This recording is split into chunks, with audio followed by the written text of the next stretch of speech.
ويسر لي أمري واحلل عقدة من لساني يفقهوا قولي। আজকের অনুষ্ঠানের সভাপতি, প্রধান অতিথি, বিশিষ্ট অতিথিবৃন্দ উপস্থিত রয়েছেন, বনগাঁ সিনিয়র মাদ্রাসার সুপারিনটেন্ডেন্ট, শেরপুর মাদ্রাসার মোহতামিম এবং আরো অনেক বিশিষ্ট ব্যক্তিবর্গ, সবার নাম আমি বলতে পারছি না, সময় সংক্ষেপ।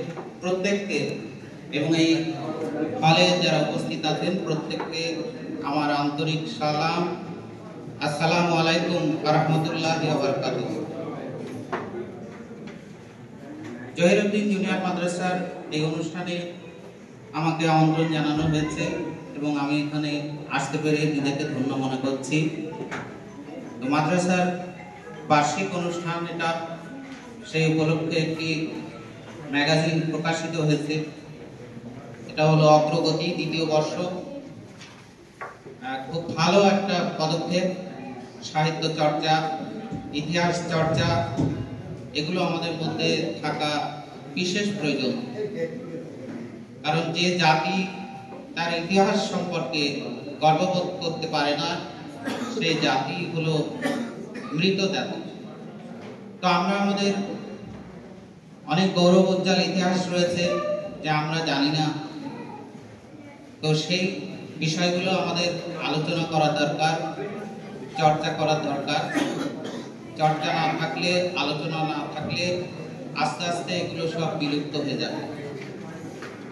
সাহিত্যের ক্ষেত্রে আপনারা জেনে খুশি হবেন যে বাংলা ভাষায় বাংলাদেশে কাজী নজরুল ইসলামই প্রথম কবি, যিনি প্রথম পূর্ণ স্বাধীনতার দাবি তুলেছিলেন। তিনি বলেছিলেন যে স্বরাজ টরাজ বুঝি না, ওসব কথার মানে এক এক মহারথী এক এক রকম করে থাকে। আমি চাই আমাদের দেশের পূর্ণ স্বাধীনতা।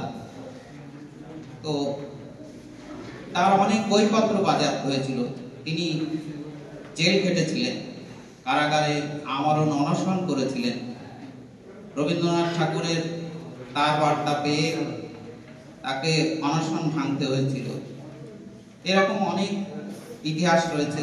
আমরা যদি তৎকালীন সময়ের যেসব কবি সাহিত্যিক তাদের দিকে দেখি, তারা অনেক সেই সময় ইংরেজদের কাছ থেকে নানা উপাধি পেয়েছিলেন, নানা সুযোগ সুবিধা পেয়েছিলেন, তাদের সঙ্গে তাদের একটা সুসম্পর্ক ছিল।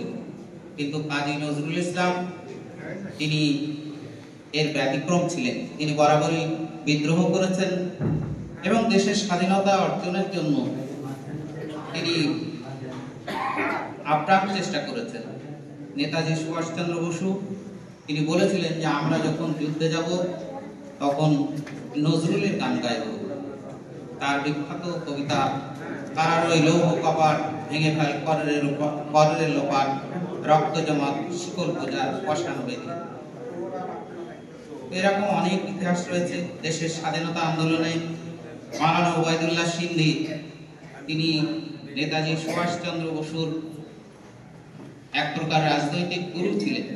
তাকে ইংরেজ বেশ কয়েক বছরের জন্য নির্বাসনে পাঠিয়েছিল।